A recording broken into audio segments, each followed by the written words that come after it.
Oi, gente, hoje eu vou falar para vocês de uma causa de óbito que ninguém anda falando muito, não. Eu, particularmente, estudo pra caramba isso. Mas o que os estudos mostram? A Organização Mundial de Saúde liberou um estudo falando que até 2050, mais de 10 milhões de pessoas vão morrer por questões de infecções de bactérias multiresistentes. A gente fica muito preocupado com o câncer, fica muito preocupado com as doenças do coração, infarto, mas parece que esquece desse detalhezinho. E o que leva uma pessoa a ter uma bactéria multiresistente? É o uso indiscriminado dos antibióticos. E aí, hoje eu vou falar para vocês como a gente faz para iniciar o antibiótico, para prescrever o antibiótico para um paciente. A gente precisa de pelo menos 10 perguntas para pensar se você vai fazer um antibiótico sim ou não. Então, se você é nervoso, qualquer febrezinha, qualquer dor de garganta, qualquer resfriado, quer tomar antibiótico, assiste esse vídeo aqui que é para você. Eu sou Renata Beranger, eu sou médica, infectologista, especialista em doenças infecciosas e parasitárias. A primeira pergunta que a gente tem que fazer é qual é a hipótese diagnóstica? Qual é a infecção que a gente quer tratar? Se a gente não pensar nisso, não pode iniciar antibiótico. Se você tem só febre e mal-estar, isso não é um diagnóstico. Ou se você tem dor de garganta, também não vai ser um diagnóstico. A gente tem que pensar aonde é que está a infecção, aonde está a causa da infecção e depois pensar qual antibiótico a gente vai fazer. Mas tudo na medicina começa com a hipótese diagnóstica. Depois que a gente pensou nessa hipótese, a gente vai avaliar se é possível coletar algum tipo de cultura.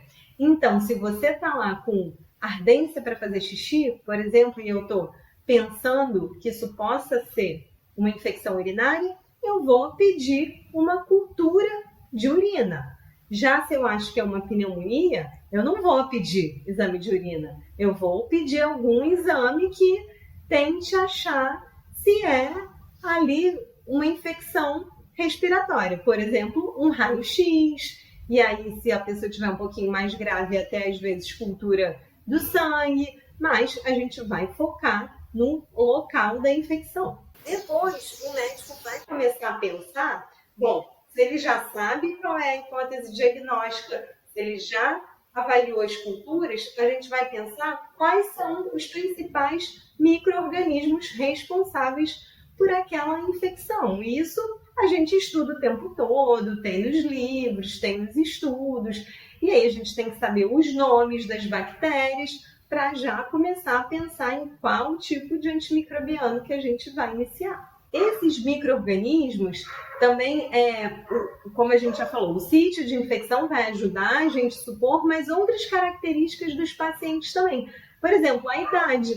Se eu estou tratando de um neonato ou de um paciente muito idoso ou de um adulto jovem, isso tudo influencia na minha escolha e na suposta etiologia da infecção. O local onde essa infecção ocorreu também, se é dentro do hospital, ou se é dentro de casa, ou se é um paciente que faz quimioterapia e está indo toda semana num centro de tratamento de oncologia para fazer a infusão da quimioterapia, ou se ele faz diálise e vai lá 3 vezes por semana. Isso tudo também me ajuda a entender qual é o tipo de micro-organismo que está envolvido na infecção. A gravidade do paciente também. Se ele está internado numa UTI, num centro de tratamento intensivo, ou se ele está em casa tranquilo, também vai diferenciar. E os resultados prévios das culturas. Tem gente que todo mês tem suspeita de infecção urinária. Então, assim, às vezes chegam até lá no consultório com um bolão de resultado de cultura que tem várias bactérias que são sensíveis a determinados antibióticos ou resistentes, e aí isso vai ajudar no raciocínio clínico também. A próxima pergunta, depois que a gente já conversou e já viu tudo isso, é efetivamente qual é o antibiótico de escolha. E aí, assim, existem várias classes desses antimicrobianos, né? Quando a gente fala antimicrobianos, é basicamente o que a gente usa para tratar as infecções bacterianas. Para o início, a gente vai usar o que os nossos guidelines, o que os livros e estudos falam, mas se o paciente estiver internado num hospital, a gente também vai conversar com o controle de infecção, que é o que eu mais gosto de trabalhar, a respeito de quais são as bactérias que estão mais frequentemente causando infecções nos setores. A gente sempre tem que questionar o paciente a respeito de alergias prévias. Tem gente que, por exemplo, tem alergia à penicilina. Fala, olha, eu já levei um Bezetacil uma vez ali, né, numa injeção intramuscular e quase parei de respirar porque eu tive edema de glote. Ou então, eu tomei algum antibiótico e fiquei toda me coçando. Isso é muito importante para a gente saber. Juntamente com possíveis efeitos adversos. Isso vem escrito na bula e de tanto a gente usar, a gente já sabe. Por exemplo, tem antibióticos que causam problemas nos rins, outros que podem dar algum tipo de problema no fígado, outros você não pode tomar sol porque senão você fica com uma fotossensibilidade, pode ficar mais vermelho e tudo. Alguns outros não podem ser prescritos para as crianças porque dão problemas nos dentes. Então, tudo isso também tem que ser levado em consideração. Existem antibióticos que são bacteriostáticos e outros bactericidas. O que é isso? Alguns antibióticos a gente faz e ele vai matar as bactérias imediatamente. São os bactericidas. Os bacteriostáticos, eles só assim, paralisam as bactérias para deixar o nosso sistema imune agir. Mas pensa, se eu estou tratando um paciente que tem algum tipo de imunossupressão muito grave, imagina um paciente assim, transplantado de medula, que está com a imunidade dele zerada. Eu não vou poder fazer um antibiótico bacteriostático, porque não vai adiantar muito, né? Ele não tem sistema imunológico para agir ali nas bactérias que estão meio bobas. Então, a gente tem que fazer um antibiótico que seja bactericida. Outra coisa que é bem específica, mas que eu amo estudar, são os mecanismos de ação dos antimicrobianos. O que é isso? É como eles vão agir nas bactérias. Por exemplo, tem alguns que agem ali na parede, na estrutura externa da bactéria. E existem algumas bactérias que não têm essa parede. E aí eu não posso fazer um antibiótico que vai, teoricamente, agir numa parede que a bactéria não tem. Por exemplo, pensa lá, você tem que quebrar uma parede e ela não existe, né? Não vai adiantar. Então, a gente tem que saber muito direitinho como esses antibióticos agem ali na bactéria para ajudar na hora da escolha. E isso também vai ajudar na questão da resistência.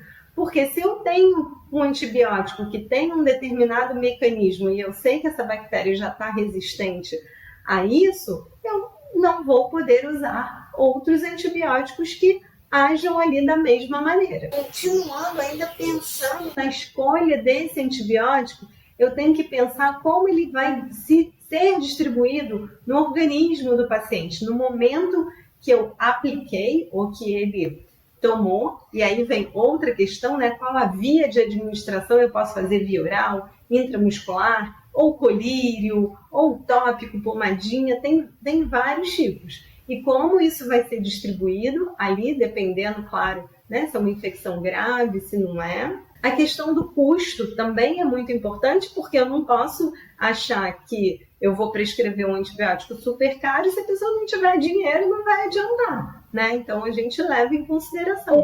E aí, aqui eu também estou levando muito em consideração o quê? Pacientes que tenham o que a gente chama de algum foco infeccioso que precise de drenagem. O que é isso? Vamos lembrar lá por exemplo, de um abscesso, né? É um furúnculo que você tem ali, por exemplo, no braço. Às vezes, como a nossa avó dizia lá, enquanto não sai o carnegão, ele não vai melhorar. O que é esse carnegão? É uma drenagem, quando você consegue tirar aquele pus dali mesmo. Tem algumas infecções que a gente pode fazer antibióticos até venosos. Enquanto você não tira esse carnegão, vamos pensar que assim, se eu tenho um furúnculo lá dentro da minha barriga, eu tenho que levar esse paciente para o centro cirúrgico para ser realizada uma cirurgia e a gente drenar esse foco. Senão, não vai adiantar. E aí, gente, eu já estou aqui. Na verdade, ainda estou na quarta pergunta e a gente já está com quase 10 minutos do vídeo. Eu vou parar aqui, vou fazer depois uma parte 2 para a gente continuar conversando. Mas para vocês terem só uma ideia de como é difícil, como é complexo a gente ter que começar um antibiótico para alguém. Então, assim, numa consulta de 5 minutos, numa avaliação rápida, a gente vai errar. Então, tem que ter muita conversa, tem que ter exame físico, tem que pedir exames para a gente conseguir fazer o que a gente chama de uso racional dos antimicrobianos. E é por isso, gente, que não dá para você fazer uma consulta médica rapidinho, em 5 minutos. Por exemplo, a minha consulta lá no consultório vai levar aí, no mínimo, 50 minutos, 1 hora, porque você tem que entender, você tem que avaliar.